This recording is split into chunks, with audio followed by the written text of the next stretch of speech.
Merci de rejoindre la chaîne 3, 5, 7 et plus. Pour être tenu au courant de la mise en ligne de toute nouvelle vidéo, n'oubliez pas de vous abonner et d'activer la petite cloche.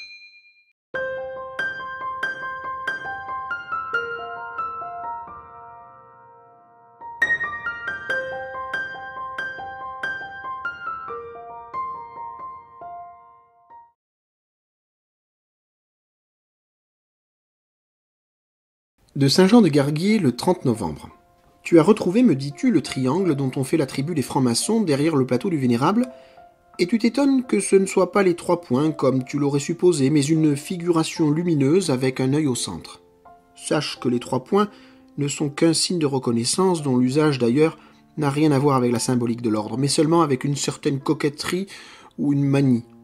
Manie d'ailleurs que tu retrouveras dans les gestes de ceux qui se signent en versant leur obole ou en saluant un frère. En fait, il y a là une sorte de comportement routinier qui est le contraire d'une véritable maîtrise.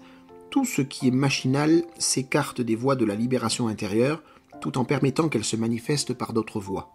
Les signes de reconnaissance sont des signes à employer pour se reconnaître. À la rigueur, ils sont inutiles en loge où le tuileur a fait son office.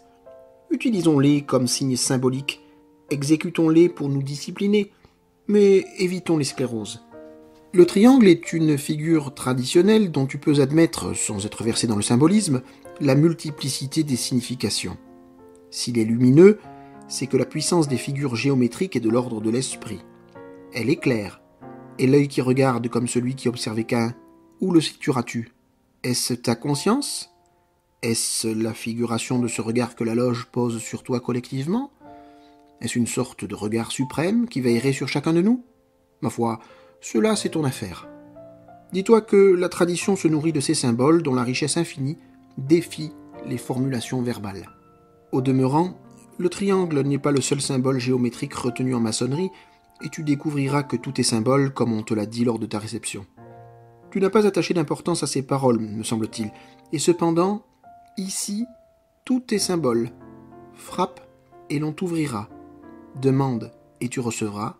Cherche et tu trouveras. Est-ce toujours évident? Il te reste à vivre pour en décider. La plupart du temps, les apprentis attendent qu'on leur donne des réponses. Mais il faut qu'ils les sollicitent, sinon leur passivité fait perdre toute vertu à l'enseignement. Il faut que le savoir soit désiré, et donc qu'il ne soit pas imposé de force. Amicus.